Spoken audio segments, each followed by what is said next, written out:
Yo nunca fui de meterme en problemas. Siempre he creído en hacer mi trabajo, cobrar lo justo y no meterme en asuntos que no me incumben. Me llamo Álvaro, tengo 37 años y desde hace tiempo me dedico a manejar para ejecutivos y empresarios. Chofer privado, digamos. Lo suficiente para vivir sin lujos, pero con dignidad. Hasta esa noche, nunca había sentido verdadero miedo. Miedo de ese que se mete en el pecho, que te paraliza las manos, que hace que veas tu vida desde fuera como si ya no te perteneciera. Todo comenzó un miércoles por la tarde, en Ciudad de México. Estaba por terminar mi turno cuando recibí un mensaje del patrón. Un último servicio, no preguntes nada, solo conduce. Me adjuntó una ubicación en la colonia Roma y el número de placas de un coche que yo no conocía. Eso ya era raro, siempre usábamos el mismo sedán negro para los traslados de confianza. Pero el mensaje incluía también una clave que usamos para servicios delicados. 3 letras, nada más. Y eso era una orden directa. Llegué al lugar a las 8:30. Era un estacionamiento subterráneo en un edificio de oficinas de esos de los años 70, con paredes manchadas de humedad. El coche estaba ahí, un Jetta gris, sin distintivos, cristales polarizados. Las llaves estaban puestas en el tablero. Nadie me recibió, ni una nota, nada. Solo otro mensaje en el celular. Sigue la ruta, no hables, no preguntes. Y un destino marcado en la app. Una dirección en Hidalgo, ni siquiera una ciudad, solo coordenadas. Ya era de noche cuando salí del estacionamiento. Mientras me incorporaba a Avenida Chapultepec, comencé a sentir esa incomodidad de estar en algo que no estaba bien. No era la primera vez que hacía encargos especiales. Gente que no quiere ser vista, empresarios que salen de reuniones informales o políticos que piden que los lleves por caminos largos para evitar a la prensa. Yo nunca pregunto. Por eso me pagan. Pero esto era otra cosa. El primer aviso de que algo no estaba bien fue el silencio. El pasajero subió en una esquina de la colonia Doctores. No lo vi del todo. Usaba una gorra baja y lentes oscuros, aunque ya era de noche. No dijo palabra. Solo se sentó en el asiento trasero, del lado opuesto, y dejó una maleta a sus pies. Tenía las manos cubiertas con guantes de piel. ¿Listo?, pregunté, por protocolo. Él solo asintió, y entonces entendí. No iba a hablar, no quería que le viera la cara, no era alguien que quisiera ser identificado. Avanzamos por viaducto hacia el poniente, tomando después la salida hacia Santa Fe. Me pareció extraño ese rumbo. La dirección marcaba hacia el norte, pero en vez de tomar la carretera México-Querétaro, el GPS, configurado desde el teléfono del pasajero, me guiaba por rutas poco transitadas, caminos secundarios, libramientos, tramos rurales mal iluminados. Pasada la caseta de cuota, en un tramo ya casi sin alumbrado, el pasajero habló por primera vez. No te desvíes, no tomes atajos. Aunque el camino parezca solo, sigue lo que dice el GPS. Su voz era seca, casi sin emoción, como la de un doctor que te da un diagnóstico irreversible. Asentí sin decir nada. Las manos me sudaban. En algún punto pasamos por Huehuetoca y después cruzamos una serie de pueblos con calles vacías, casas de ladrillo sin pintar y perros flacos vagando como fantasmas. El silencio dentro del coche era espeso. El único sonido era el del motor y el suave golpeteo del aire acondicionado. La ciudad había quedado atrás, y mi zona de confort también. Cerca de las 11, tomamos un camino de terracería. El GPS indicaba seguir por ahí más de 30 kilómetros. Miré por el retrovisor. El tipo no se movía, solo tenía la mirada fija en la ventana, o en la nada. ¿Seguro que es por aquí?, pregunté con voz baja, como esperando que no me respondiera. No hubo respuesta. El camino se volvió más estrecho. La maleza golpeaba los costados del coche. Las luces delanteras apenas iluminaban unos metros adelante. En un punto, el tipo se inclinó hacia el asiento del copiloto y sacó algo de la guantera. Un radio de corto alcance. Lo encendió y habló. «Ya vamos llegando». Una voz le respondió, apenas un susurro. «Aquí estamos. Ya saben qué hacer». Tragué saliva. El tipo volvió a sentarse en su lugar, sin mirar hacia mí. Yo no tenía armas, no tenía idea de qué había en la maleta. No sabía quién era él ni qué había al final de ese camino. Pero algo en mi estómago me decía que yo no debía estar allí. A las 11:40 llegamos a un portón de lámina, alto, gris. sin ningún letrero. No había casas cercanas, solo monte, oscuridad y ese portón que parecía tragarse la luz. Se abrió solo. Desde dentro, alguien nos observaba, pero no vi rostros, solo siluetas. El tipo bajó con la maleta. Antes de cerrar la puerta me miró por primera vez directamente. Quédate en el coche, no apagues el motor. En cuanto salga, manejas. ¿Y si no sale nadie?, pregunté sin pensar. Me miró por un segundo largo. Entonces manejas igual, vivas o muertas. Lo vi entrar al portón y este se cerró detrás de él. La noche era tan oscura que apenas distinguía los árboles alrededor. No tenía señal en el celular y no había señalización en el camino, ni una sola casa en al menos 10 kilómetros. El reloj marcaba medianoche. Pasó 1 minuto, luego 5, luego 10, y entonces escuché el primer disparo. No fue un trueno lejano, fue un disparo claro, corto, preciso. Le siguieron 2 más. El portón seguía cerrado. La radio en el asiento del pasajero crujió. Retírate. Eso fue todo. Una voz grave, con autoridad. No sé si era la misma que habló antes, pero no sonaba como una sugerencia, era una orden. Manejé en reversa durante varios metros, hasta encontrar un espacio donde girar sin meterme a la maleza. El motor vibraba raro, como si el coche supiera que ese camino no debía ser recorrido por nadie cuerdo. Al llegar al tramo de terracería de nuevo, el GPS del pasajero se actualizó solo. Ahora me indicaba una nueva ruta, esta vez hacia el sur, por un camino diferente. Ni siquiera lo dudé. Seguí manejando, con el pulso acelerado. A las 2 de la mañana, llegué a la carretera México-Pachuca. No hubo patrullas, no hubo retenes. Nadie parecía haber oído los disparos. El teléfono vibró. Era un nuevo mensaje. Buen trabajo. Depositaré el doble. Cambia de chip. Quédate con el coche. Nadie lo rastrea. Gracias. Ese fue el último contacto que tuve con ellos.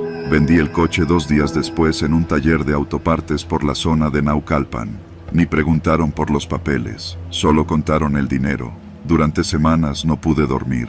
Tenía pesadillas con ese portón gris. Me despertaba sudando, con el sonido de los disparos retumbando en la cabeza. No sé qué llevaba ese hombre en la maleta. No sé quién era ni qué se hacía en ese lugar. Lo que sí sé es que nadie me busca porque todos saben que no diré nada. Y porque saben que, aunque no hice nada, yo también quedé manchado.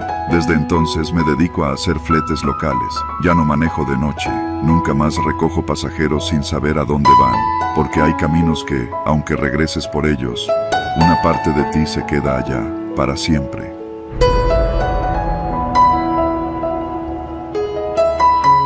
Me llamo Rodrigo y tengo 29 años. Hasta hace poco trabajaba en una fábrica textil en Iztapalapa, una de esas naves industriales que están metidas entre calles estrechas, repletas de puestos ambulantes, yonkis y camiones de carga que nunca dejan de pasar.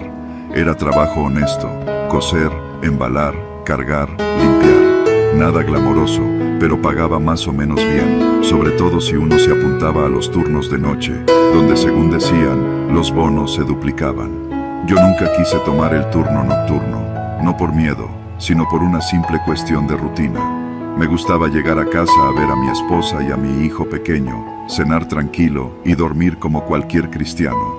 Pero la necesidad aprieta, y cuando a mi hermano menor lo asaltaron y le dispararon en una pierna, tuve que ayudarlo a pagar el hospital privado, porque en el público ni lo pelaban. Así que me apunté. El primer día me advirtieron que llevara mi propio termo de café y que no me despegara del grupo. No te vayas solo al baño, me dijo Armando, un chavo que ya llevaba meses en la noche. Y si escuchas que están reclutando, tú no viste nada.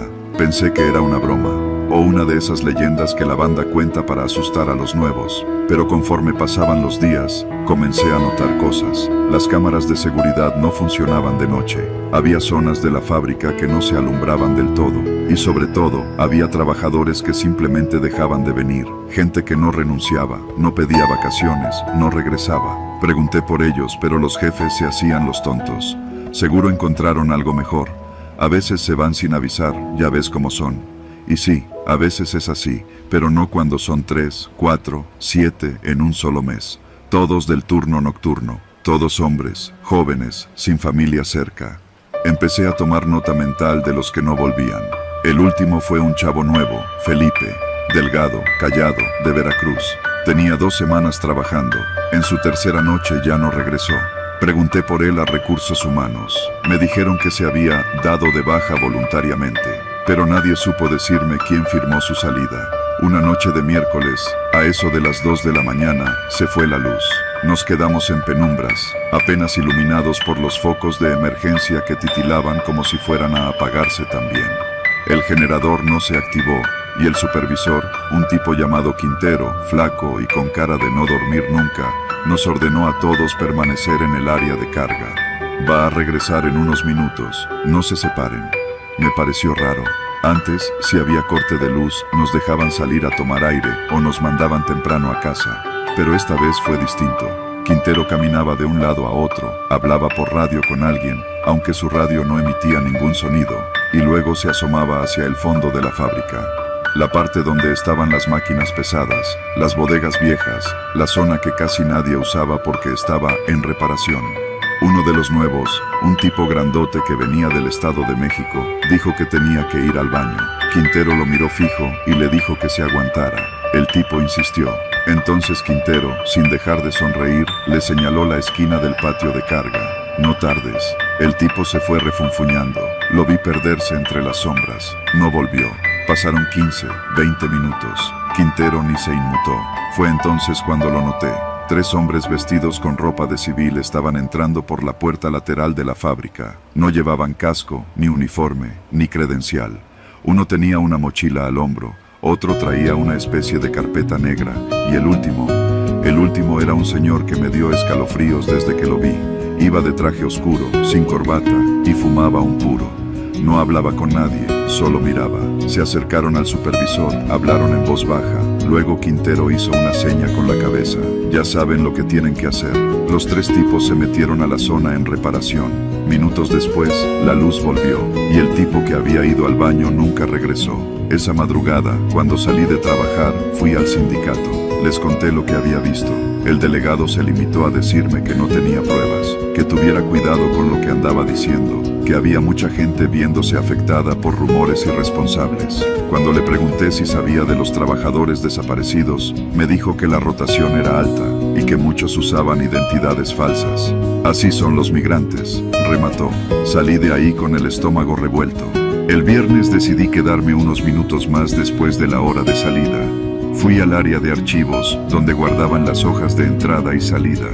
Era un cuarto pequeño, húmedo, lleno de cajas polvorientas. No había nadie. Busqué los registros de las últimas 3 semanas. Los nombres de los desaparecidos estaban marcados como baja voluntaria, pero lo extraño era que no tenían firma, y en uno de los casos, la hoja estaba llena de tachaduras, como si alguien hubiera querido borrar algo a mano. De pronto, escuché pasos. Cerré la caja, apagué la linterna de mi celular y me escondí entre 2 estanterías. Los pasos se detuvieron frente a la puerta. Una voz masculina, grave, dijo: ¿Está todo cerrado? Otra voz, más joven: Sí, patrón, pero hay un trabajador que no salió todavía. Rodrigo Pérez, marcó su salida con retraso. ¿Y ya lo tienen? Estamos en eso. Sentí que el corazón me reventaba en el pecho. Me arrastré hacia la puerta trasera del archivo, que daba al almacén viejo. Nadie usaba esa salida porque estaba clausurada, pero yo ya había visto que la cerradura estaba rota. Empujé con cuidado. Crujió. Me metí. Todo estaba oscuro. Esperé. Escuché que abrían la puerta principal del archivo. Se oyeron pasos, luego silencio, luego un susurro. Rodrigo, ¿dónde estás? Me fui agachado hasta una esquina. Me metí detrás de un lote de cajas envueltas en plástico. Pasé ahí casi media hora sin moverme. Cuando salí, ya estaba amaneciendo. Corrí hasta el área de vestidores. Me cambié a toda velocidad y salí por la puerta principal, fingiendo normalidad. Nadie me detuvo. Al llegar a casa, no le dije nada a mi esposa. Solo me metí a bañar, comí en silencio y me dormí con una silla atrancando la puerta. Esa fue mi última noche en la fábrica. El lunes siguiente no me presenté. Cambié mi número de teléfono Dejé de contestar mensajes. Un amigo me dijo que habían preguntado por mí en recursos humanos. Les dijeron que me había ido sin avisar, como los demás. Pasaron 2 semanas, luego 3. Una tarde, vi la camioneta del supervisor estacionada frente a la tienda de abarrotes, en la esquina de mi calle. No se bajó, solo estuvo ahí un rato, con el motor encendido, luego se fue. Hoy trabajo como repartidor, me muevo todo el día, no estoy en un mismo lugar por mucho tiempo. Gano menos, sí, pero estoy vivo. No he vuelto a hablar con nadie de la fábrica. Algunos de los que aún trabajan ahí siguen escribiéndome. Me preguntan por qué me fui. Les digo que fue por salud, por la familia. No quiero involucrarlos. No quiero que les pase lo que le pasó a los otros, porque sé que sigue ocurriendo. Sé que los reclutamientos no son solo rumores. Y sé que, en esa fábrica, por las noches, se hacen cosas que nadie se atreve a denunciar. Y lo peor es que parece que todos lo saben, pero nadie dice nada.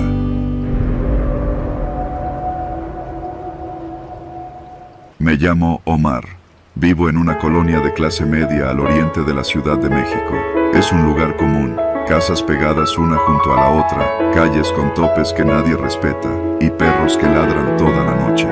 De esos barrios donde todos nos conocemos de vista, donde los chismes circulan más rápido que el internet. Pero hay una regla tácita que aprendí desde morro: no preguntes, no te metas y sobrevive otro día.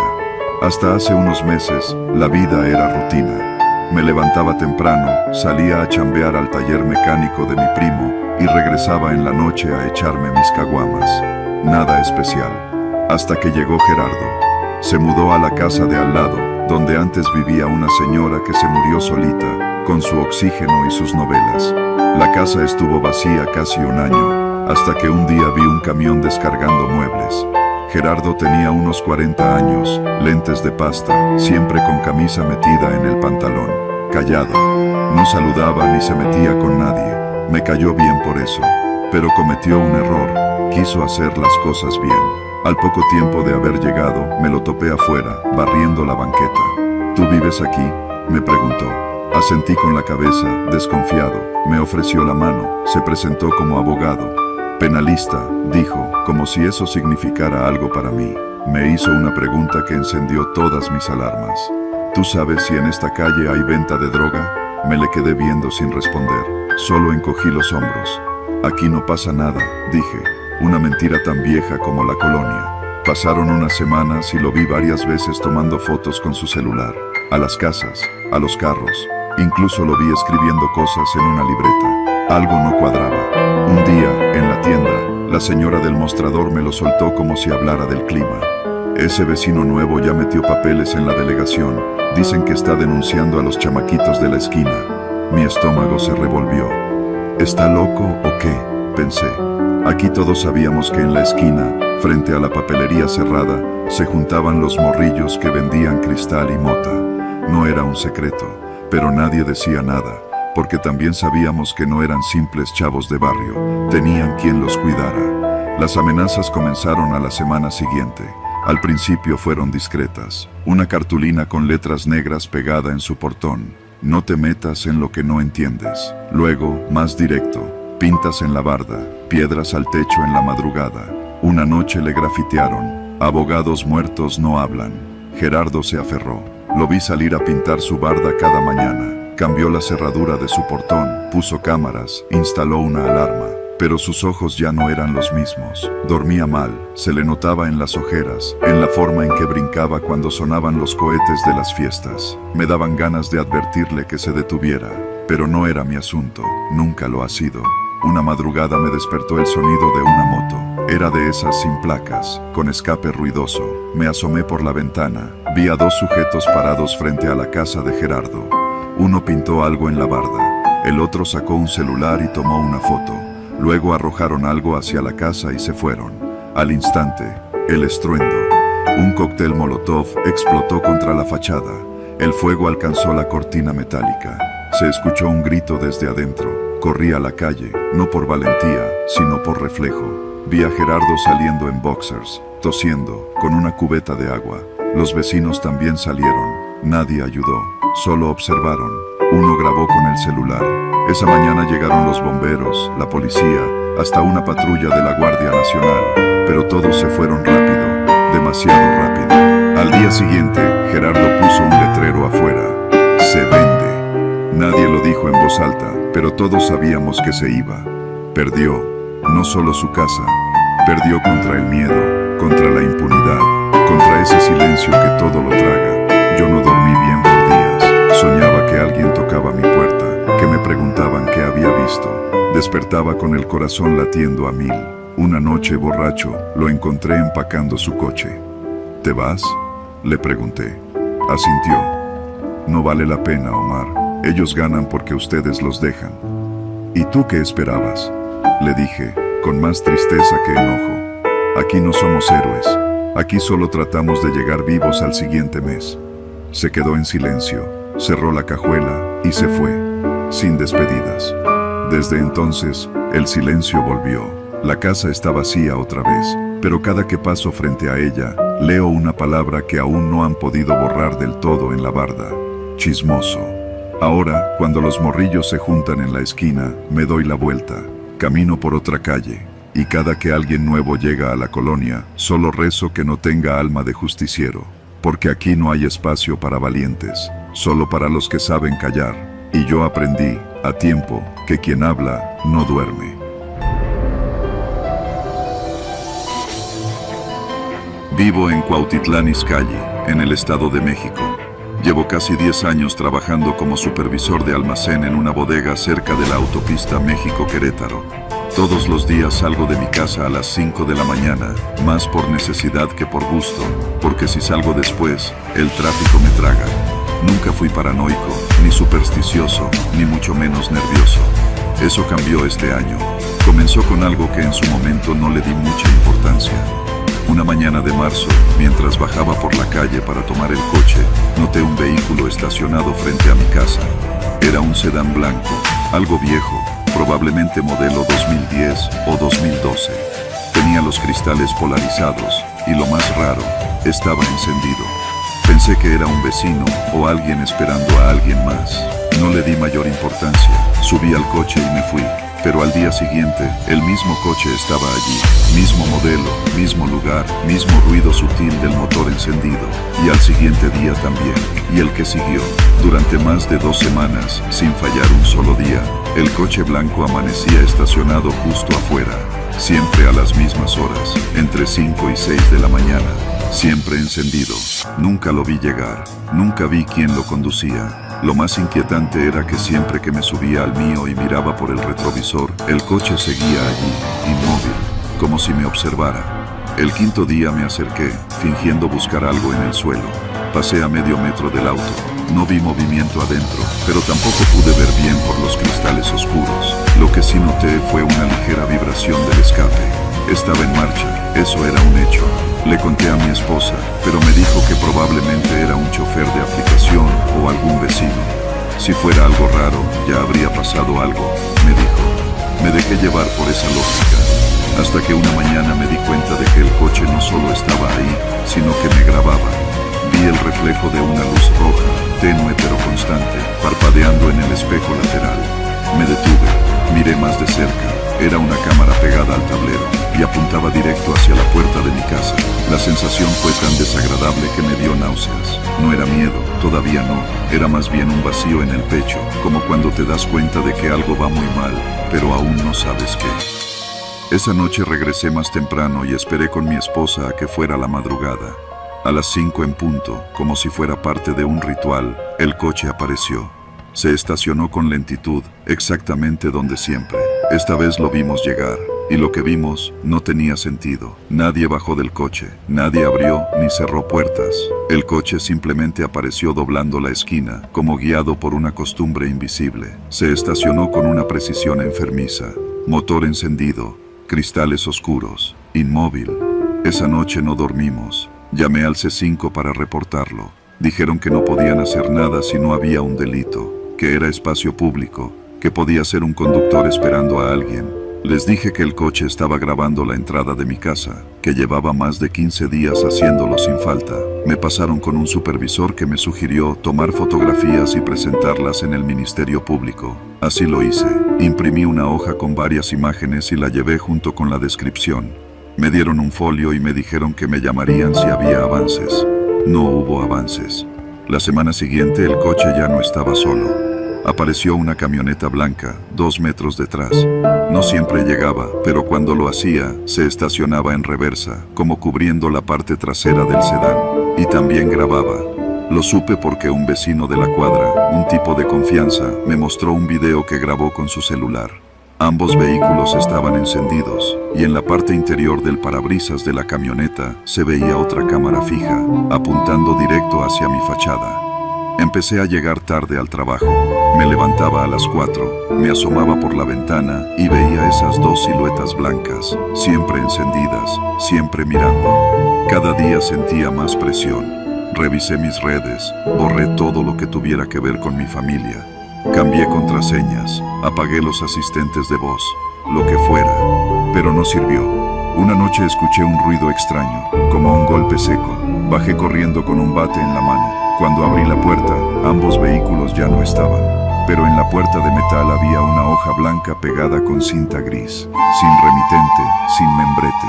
Solo un mensaje, en letras negras, impresas en tipografía de oficina.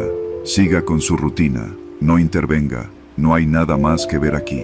Sentí una punzada en el pecho, me apoyé en el muro para no caerme. Guardé la hoja, la metí en una bolsa de plástico y fui directo a levantar otra denuncia. Esta vez me atendieron con más seriedad. Dijeron que la carpeta quedaría abierta, pero que no podía asegurarse aún que hubiera delito alguno. Palabras huecas, en mi cara, como si yo no supiera lo que estaba pasando.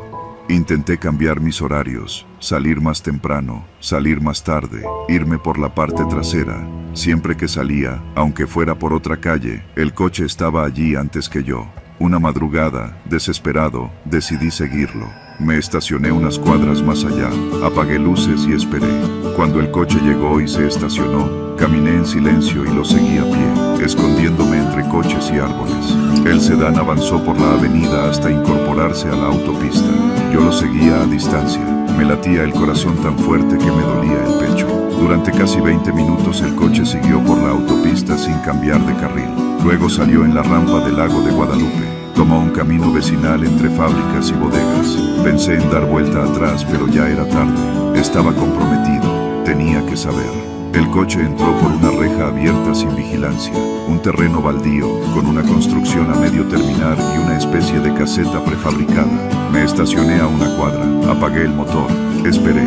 Durante casi media hora no pasó nada. Luego vi algo que todavía no logro comprender. El sedán comenzó a andar en reversa, sin conductor, lento, suave, como si alguien lo guiara desde lejos. Dio vuelta en U y salió del terreno. Tuve que agacharme dentro del coche para que no me viera. Cuando me asomé de nuevo, el coche se había ido. Esa noche no regresé a casa.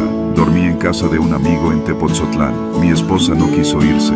Dijo que no podía vivir con miedo. Yo le dije que no era miedo, era certeza. Desde entonces no he vuelto a dormir más de 3 horas seguidas. La policía jamás me contactó. Al cabo de un mes, el coche blanco dejó de aparecer. Ni la camioneta, ni las hojas con mensajes, ni los ruidos. Pero yo no me atrevo a decir que se acabó. Porque justo ahora, mientras escribo esto desde la sala, con las luces apagadas, escucho un motor encendiéndose allá afuera. No me atrevo a mirar, ya sé lo que voy a ver. Yo trabajé durante casi 5 años en una empresa de materiales para construcción en Tijuana, de esas bodegas que venden de todo, cemento, grava, varilla, tabique y hasta herramientas chinas. El dueño se llamaba Don Elías, un tipo de carácter duro, con voz gruesa y manos grandes, curtidas por décadas de trabajo.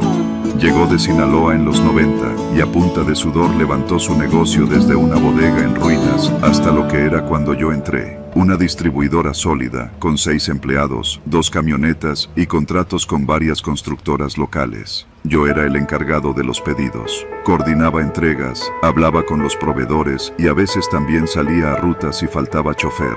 No me quejo.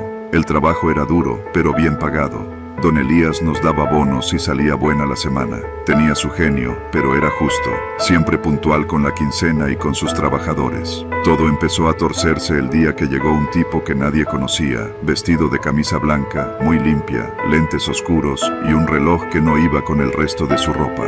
Se estacionó en un carro negro frente a la bodega y bajó caminando despacio, como quien se sabe dueño del tiempo. No pidió hablar con nadie, solo entró, saludó con un movimiento de cabeza y pidió ver a don Elías. «Está ocupado», le dije. «No importa, él sí sabe quién soy», dijo, sin levantar la voz. Se quedó esperando, sin moverse, sin revisar el celular, sin mirar los productos, solo ahí, parado. Le pasé el recado a don Elías y de inmediato lo mandó pasar.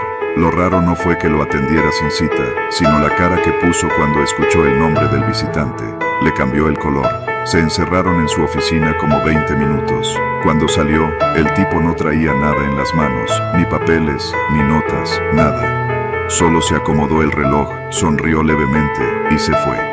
Don Elías salió después, más pálido de lo normal, y no dijo una sola palabra. Nos pidió que cerráramos temprano ese día. Esa noche, al salir, lo vi solo, parado en la bodega con las luces apagadas, fumando. No era común en él, siempre era de los primeros en irse. Desde ese día, lo notamos más callado. Ya no hablaba del futuro ni de las nuevas rutas. Empezó a cancelar pedidos grandes y a vender producto más barato de lo usual. Decía que era para mover inventario, pero algo no cuadraba. Uno de los choferes, René, me dijo que lo había escuchado hablar por teléfono con alguien y que repetía mucho la frase, «Yo no les debo nada». A los pocos días, vinieron otros dos tipos, distintos al primero, pero con el mismo aire, tranquilos, limpios, callados. No pidieron nada, solo pasaron, se quedaron unos minutos afuera observando los camiones y luego se fueron. Uno de ellos me preguntó con voz suave si todavía trabajaba ahí don Elías. Le dije que sí, y me respondió, «Salúdamelo».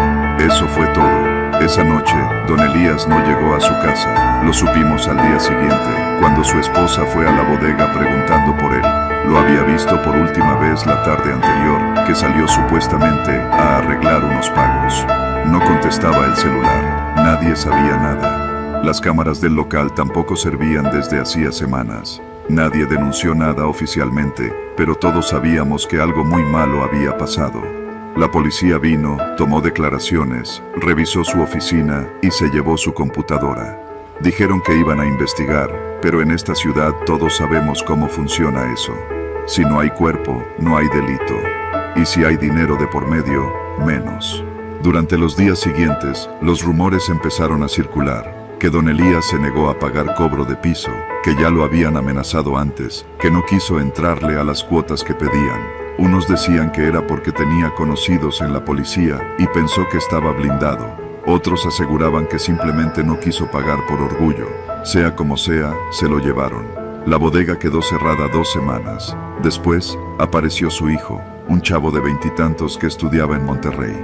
Vino con cara de espanto a recoger los papeles, las llaves y a cerrar todo oficialmente. Ni siquiera hizo inventario, solo vendió lo que pudo rápido y devolvió los camiones a la financiera. Dijo que no podía con el peso de eso, que no sabía nada del negocio y que no quería problemas. Yo me quedé sin trabajo, pero lo que me dejó marcado no fue eso. Fue lo que encontré el último día que fui por mis papeles. La oficina de don Elías estaba vacía. Solo quedaban algunas cajas con folders, una calculadora vieja y un cuaderno negro con tapas de piel. Nadie lo había tocado. Lo abrí por curiosidad. Era una libreta de cuentas, pero no de las del negocio. En la primera página decía, «Cuentas que no se pagan con dinero». Había una lista de nombres. Algunos los reconocí. Proveedores, clientes, choferes, incluso un policía ministerial. A un lado de cada nombre había montos, pero no eran cantidades exactas, sino notas como 3 viajes, 2 toneladas de varilla, protección, cuota. Y luego, al final del cuaderno, una frase escrita con una letra más temblorosa. Nunca dije que sí, pero nunca dije que no. Eso fue mi error. No sé qué pasó con don Elías. No sé si está vivo, si lo desaparecieron, si lo hicieron cruzar a la fuerza. Lo único que sé es que aquí, en esta ciudad, no se puede jugar al valiente sin consecuencias. Tijuana tiene memoria larga y paciencia corta. Si alguien viene a cobrar, no importa cuánto hayas construido, ni cuántos años lleves trabajando derecho. Si no pagas, desapareces. Y si desapareces, es como si nunca hubieras estado aquí.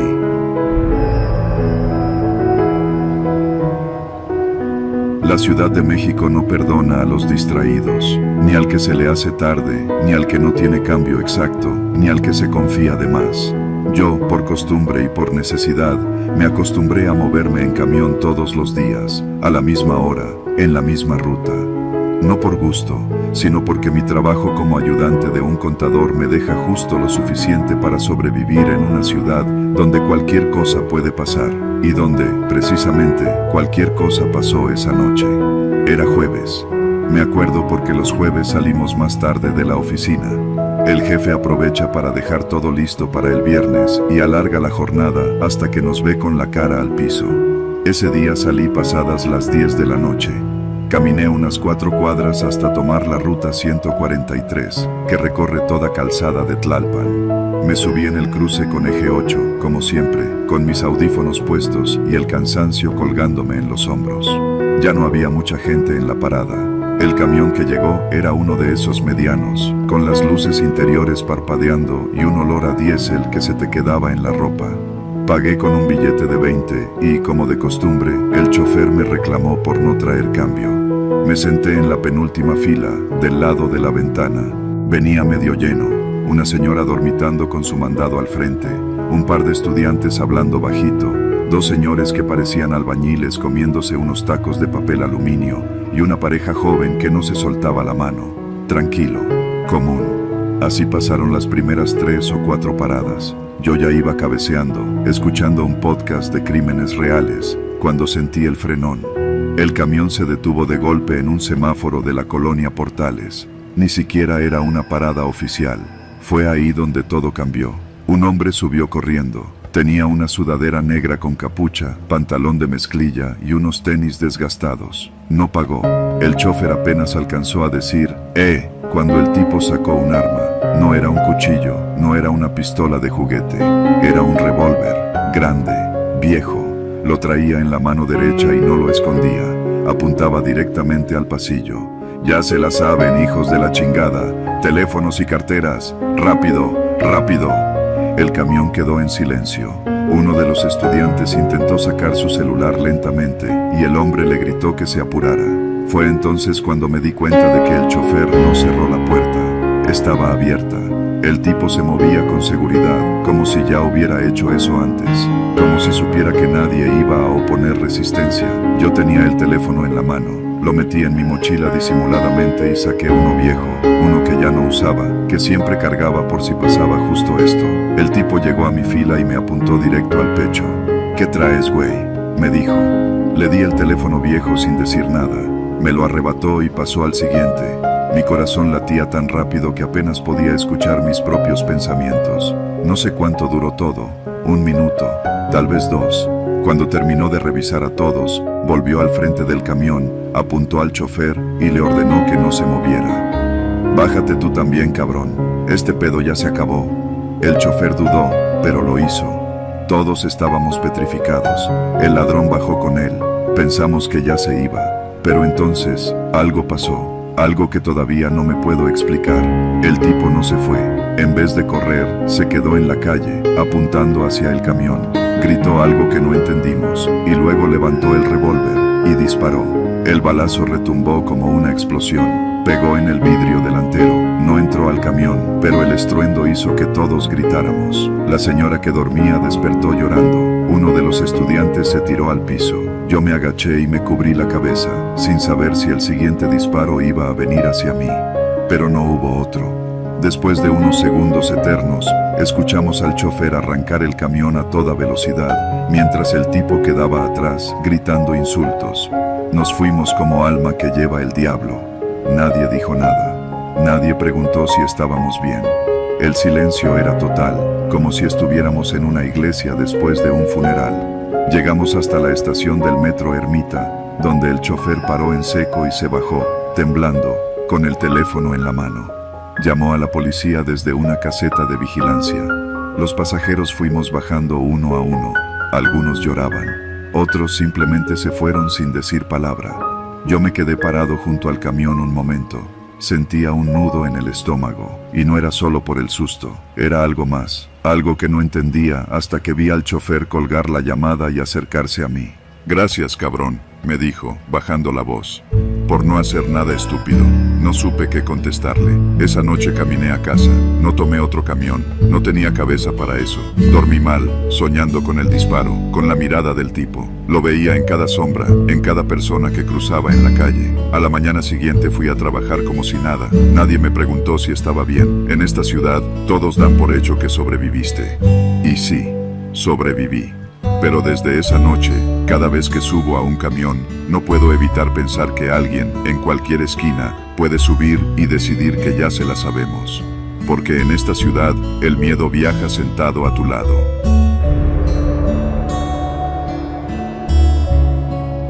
Mi nombre es Elías, tengo 34 años, vivo en la colonia Santa Cecilia, en Tláhuac. Trabajo de repartidor para una empresa de paquetería, ya sabes, de esas que usan motocicletas con cajas cuadradas atrás. No es el mejor empleo del mundo, pero paga lo justo y no tengo que estar encerrado en una oficina todo el día. Lo que te voy a contar pasó hace como 3 meses, una noche de miércoles que no tenía nada de especial. Era casi medianoche cuando terminé el último servicio del día. La colonia estaba tranquila, demasiado tranquila para mi gusto. Santa Cecilia no es peligrosa como otras zonas de la Ciudad de México, pero cuando cae la noche, se vuelve un pueblo fantasma. Calles vacías, perros callejeros husmeando la basura, y ese silencio incómodo que te obliga a revisar el retrovisor cada 5 segundos.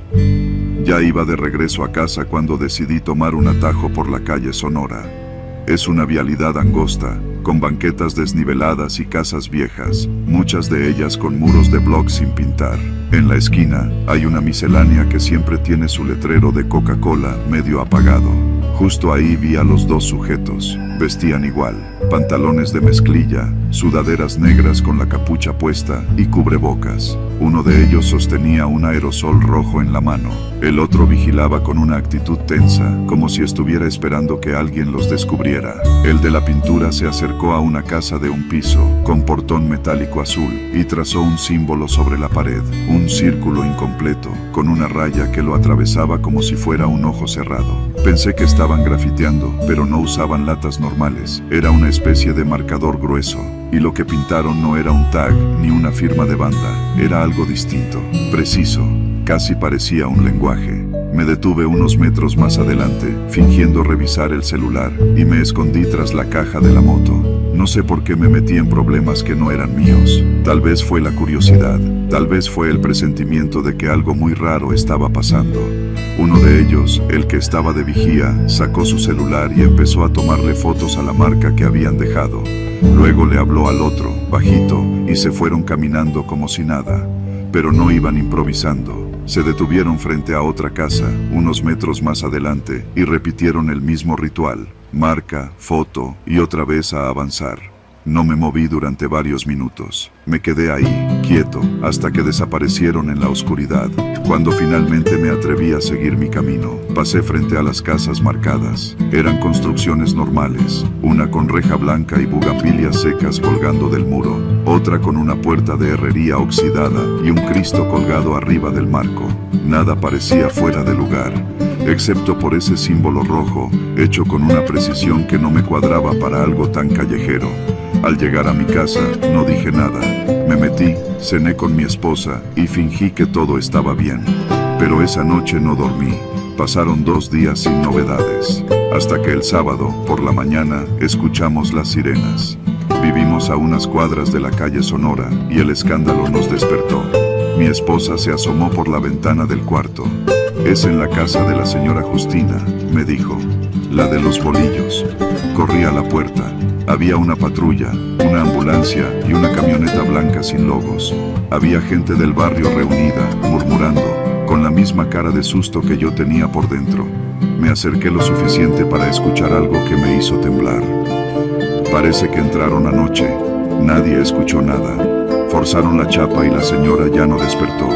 La policía no lo dijo oficialmente, pero se corrió el rumor de que la señora Justina había sido asfixiada. No robaron nada. ni dinero, ni electrodomésticos, nada. Solo la mataron. A los 2 días, ocurrió otro caso. Esta vez fue un señor que vivía solo, a unas casas de distancia de la primera víctima. Mismo patrón, entrada forzada, ninguna pertenencia robada y muerte silenciosa. Las 2 casas tenían la misma marca roja en la fachada. Ahí fue cuando se me heló la sangre. Empecé a verlas por todos lados. No eran muchas, pero estaban ahí, discretas, como señales en clave para quienes supieran leerlas. Y todos los domicilios tenían algo en común. Personas solas, ancianas o con pocos vínculos. Vidas invisibles. Yo sabía lo que había visto, pero no podía contárselo a nadie. ¿Qué iba a decir? ¿Que seguía a 2 encapuchados y que pintaron un símbolo raro en una casa? ¿Que era evidente que eran parte de algo más grande? Decidí hablar con don Toño, el señor que tiene el taller mecánico en la esquina de la calle Independencia. Es un tipo serio, pero observador. Le conté que había visto a unos tipos haciendo cosas raras por la colonia y le pregunté si él había notado algo. ¿Dices que era un círculo con una raya?, me preguntó. Serio. Asentí. Eso lo vi hace años cuando trabajaba de velador en Chalco. Lo pintaban en casas donde iban a entrar a robar, pero nunca eran robos comunes. Nadie se llevaba cosas, solo desaparecía gente. Me miró con una expresión difícil de olvidar. A veces no mataban, solo se los llevaban. Desde entonces empecé a fijarme más. Una noche, caminé por las calles cercanas como si fuera un vecino más, con la capucha puesta y el celular en la mano, fingiendo estar distraído. Conté al menos 6 casas marcadas. Una de ellas tenía la marca recién pintada, el rojo aún fresco. Y detrás de la ventana, vi a una mujer mayor sentada frente al televisor, sin saber que algo terrible ya la había escogido. Decidí hacer lo que debía. Tomé fotos y las llevé a la delegación. Mostré las imágenes, di las direcciones y conté lo que había visto esa noche. El policía que me atendió no me tomó en serio. Anotó todo con flojera, me dijo que lo iban a investigar y me agradeció con un tono más condescendiente que sincero. Esa noche, al regresar a casa, encontré un sobre bajo la puerta. No tenía remitente. Dentro había una sola hoja. En ella, escrita con marcador rojo, estaba la misma marca que yo había denunciado. Ya no estaba en la pared de una casa ajena, estaba en la mía. Mi cuerpo se quedó helado. Llamé a la policía, pero no tardaron ni 3 minutos en decirme que debía ser una broma de mal gusto, que si no había daños ni amenazas explícitas, no podían hacer nada. Esa misma noche, empacamos lo esencial y nos fuimos a casa de mi cuñada en Neza. No dormí. Pasé la madrugada mirando por la ventana del cuarto, esperando verlos. Nunca aparecieron. Al día siguiente, volví con unos amigos para quitar la marca con ácido muriático y pintura blanca. Cambié chapas, reforcé ventanas y puse cámaras falsas en el exterior. Desde entonces, no ha pasado nada. Pero sé que no terminó. No he vuelto a ver a los encapuchados, pero cada cierto tiempo, en otras colonias, en otros barrios, aparece la misma historia. Casas con símbolos rojos, personas que desaparecen sin dejar rastro, vecinos que no vieron nada, policías que no hacen nada, y una comunidad entera que finge que no pasa nada. Yo lo vi, y tú, que estás leyendo esto, ahora también lo sabes.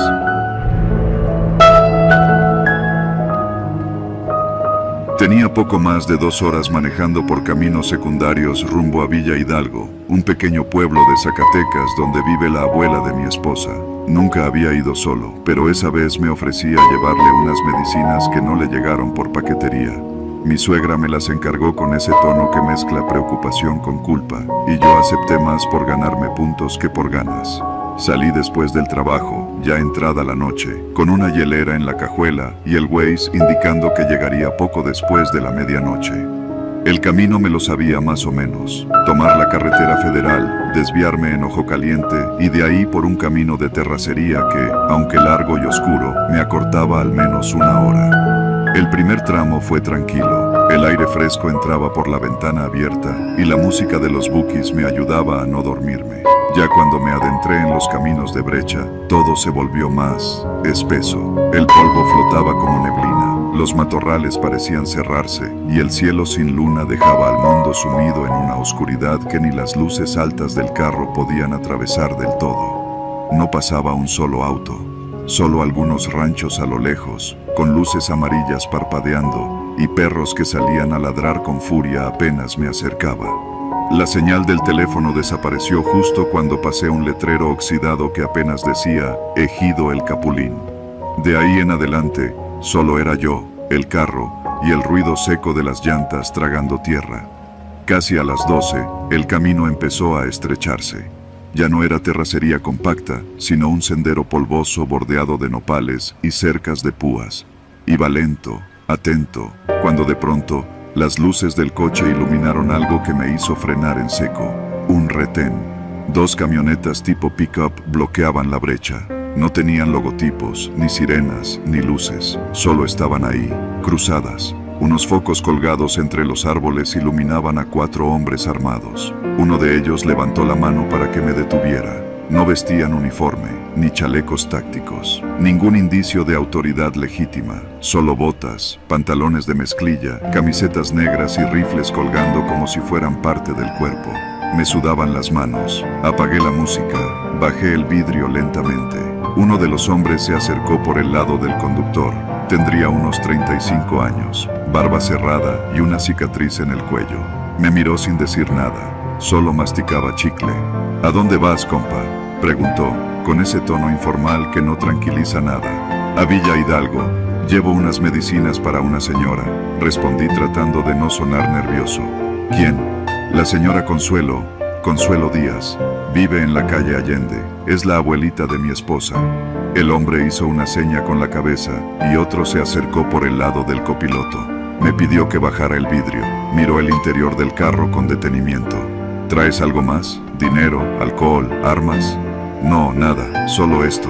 Le mostré la hielera. Ábrela. Obedecí.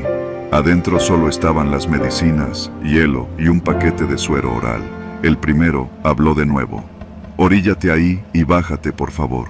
Mi estómago se cerró. No sabía si obedecer, si acelerar, si suplicar.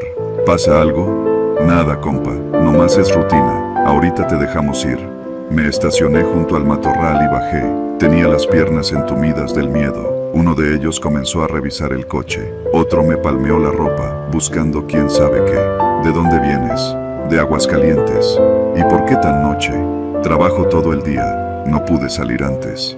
El cuarto hombre se mantenía cerca de las camionetas, vigilando hacia el camino por donde había venido. Todos actuaban con esa tranquilidad peligrosa, como si supieran que controlaban cada segundo. De pronto, el que tenía la cicatriz me pidió mi identificación.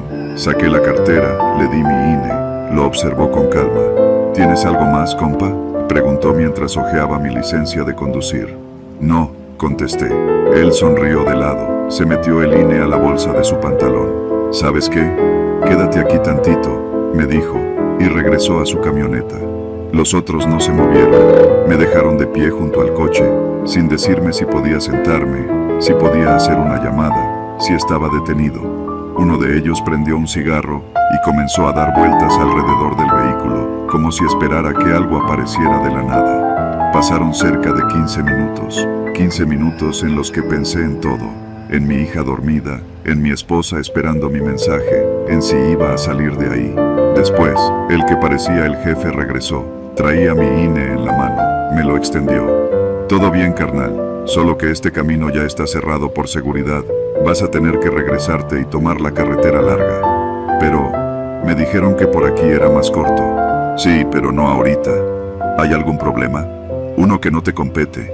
Me subí al coche sin decir más. Encendí el motor con los dedos temblorosos. Uno de ellos me hizo una seña para que diera la vuelta. Las camionetas se abrieron justo lo suficiente para dejarme pasar. Mientras maniobraba, pasé a pocos metros del cuarto hombre. Tenía una radio en la mano. La pantalla encendida mostraba una transmisión sin audio, como una videollamada. Por un segundo vi la imagen de una bodega con hombres encapuchados. Uno de ellos sostenía un arma larga. No pregunté, no vi más, solo me alejé. Manejé de regreso sin música, sin aire acondicionado, sin pensar, solo avanzaba. Casi media hora después, logré tomar la carretera federal. Ya en el tramo bien iluminado, respiré por primera vez con normalidad. Esa noche dormí en un hotel de paso en Loreto. Le mandé un mensaje a mi esposa diciendo que me había equivocado de camino y que regresaría por la mañana. Al día siguiente, pasé por la carretera principal. Tardé más, sí, pero no vi retenes, ni camionetas, ni hombres armados, solo campos de agave y trailers que iban rumbo al norte. Nunca conté nada de lo que vi. A la señora Consuelo le entregué sus medicinas, le di un beso en la frente y le dije que el camino estaba medio feo, pero que ya todo estaba bien. Esa ruta rural no la volví a tomar. Y cuando alguien me pregunta cómo llegar más rápido a Villa Hidalgo, solo digo, no hay atajos seguros en este país.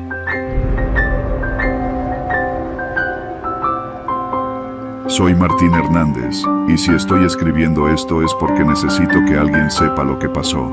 No me importa si me creen o no, pero necesito sacarlo de mí antes de que me enloquezca. Todo ocurrió en Acapulco, hace poco más de un año, justo cuando las lluvias fuertes habían empezado a ceder y la ciudad volvía a la rutina. Mi hermano Julián y yo vivíamos juntos en una casa pequeña en la colonia Progreso. Nada lujoso, pero era nuestro. Él trabajaba en un taller mecánico cerca de La Caleta y yo en una taquería sobre la costera Miguel Alemán.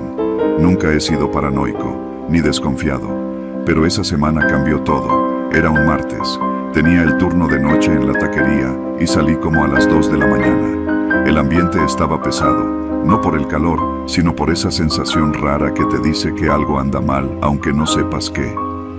Caminé unas cuadras para agarrar un taxi colectivo.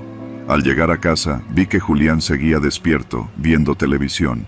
Le pregunté por qué no dormía y solo me dijo que tenía insomnio. Me pareció raro, porque siempre ha sido de los que se apagan al minuto de tocar la almohada. Esa madrugada encontré en mi celular un mensaje de un número desconocido. Decía, sabemos lo que hizo tu hermano, entrégalo o atente a las consecuencias. Al principio pensé que era una broma, ni respondí. Al día siguiente, el mismo número me mandó una foto de Julián saliendo del trabajo. Él ni se había dado cuenta de que lo estaban fotografiando. La imagen iba acompañada del mismo mensaje. Tienes 2 días, entrégalo. Le mostré el mensaje a Julián, pero su reacción me dejó frío. No fue sorpresa ni miedo, solo cerró los ojos, como si ya supiera que esto iba a pasar. Me pidió que no dijera nada, que él se encargaría. ¿De qué te vas a encargar? ¿Qué hiciste, cabrón? Pero no respondió, solo me pidió que confiara. Esa noche no dormí, pensé en todo, deudas, mujeres, broncas con el taller, drogas. Julián siempre había sido más reservado que yo, pero jamás imaginé que estuviera metido en algo turbio. El día siguiente, miércoles, recibí otro mensaje. Esta vez era un video. En él se veía a mi madre saliendo del mercado de La Laja. Alguien la grababa desde una distancia corta. Última advertencia, decía el texto. Mi estómago se encogió. Fui directo a buscar a Julián. No estaba en la casa. Fui al taller. Tampoco. Nadie sabía de él. Volví a casa al anochecer y lo encontré en el patio, fumando, con los ojos rojos. Me dijo que me sentara, que ya era hora de explicarme. Me contó que un año antes, uno de los clientes del taller le pidió ayuda para esconder un coche caliente. A cambio, le ofreció una buena lana. Julián aceptó, pensando que sería algo rápido, pero no fue un coche. Era una troca que habían usado en un secuestro. Él solo tenía que guardarla por unos días en el taller sin preguntar. Pero las cosas se torcieron. El tipo que lo contactó murió días después en un ajuste de cuentas. Julián pensó que el tema había quedado ahí, pero resulta que alguien más grande, se enteró de que él había tenido el vehículo en sus manos, y lo querían hacer pagar. Según lo que él sabía, esa troca tenía algo más, algo que nadie debía haber visto. ¿Lo viste?, le pregunté. No, nunca la abrí, pero ellos creen que sí. Ese ellos era un grupo del que no quiso decirme el nombre, solo que no eran cualquier cosa, que si les contestábamos, ya no habría vuelta atrás, que mejor nos fuéramos. Me reí nerviosamente. ¿A dónde íbamos a ir? ¿Con qué dinero? El viernes por la mañana recibí otro mensaje, solo 3 palabras: hoy o mueren. A esa hora, Julián ya no estaba. Me dejó una nota en la cocina.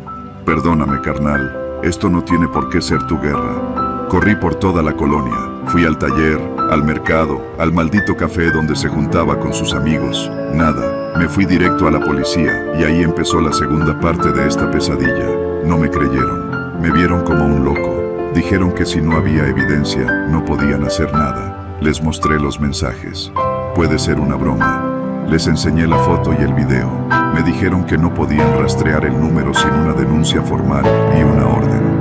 Pero hacer eso significaba poner a Julián en la mira, como si fuera él el criminal. Me senté en el malecón, viendo las lanchas mecerse con el vaivén del mar. El sol pegaba como plomo. En mi bolsillo, otro mensaje. Ya elegiste. Prepárate. Volví a casa esa noche.